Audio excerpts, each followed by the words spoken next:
काल झालेल्या महाविकास आघाडीच्या बैठकीमध्ये काँग्रेस पक्षाच्या वतीनं नाना पटोले, बाळासाहेब थोरात आणि विजय वडेट्टीवार, त्याचप्रमाणे शरद पवार राष्ट्रवादी काँग्रेस पक्षाच्या वतीनं जितेंद्र आव्हाड आणि जयंत पाटील, उद्धव बाळासाहेब ठाकरे शिवसेना पक्षाच्या वतीनं संजय राऊत आणि अनिल देसाई उपस्थित होते। कालच्या या बैठकीमध्ये नागपूर या ठिकाणी महाविकास आघाडीची जी जाहीर सभा झाली त्या जाहीर सभेवरनं वादंग झाले।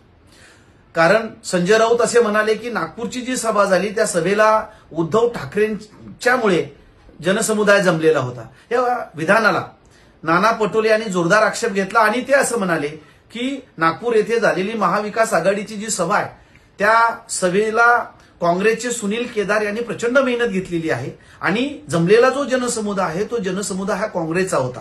त्यामुळे विदर्भामध्ये काँग्रेसची लाट आहे, विदर्भामध्ये काँग्रेसचा प्रभाव आहे, त्यामुळे हा जनसमुदाय जमलेला होता। याच्यावरून यांच्यामध्ये वादंग सुरू झालं आणि नाना पटोले यांनी भूमिका मांडली की जर विदर्भामध्ये काँग्रेसची लाट असेल, जर प्रभाव असेल तर जागा वाटपामध्ये शरदचंद्र पवार राष्ट्रवादी काँग्रेसला आणि उद्धव बाळासाहेब ठाकरे शिवसेनेला एकही जागा न सोडण्याची भूमिका नाना पटोलेंनी घेतली। त्यावरून वादंग सुरू झालं।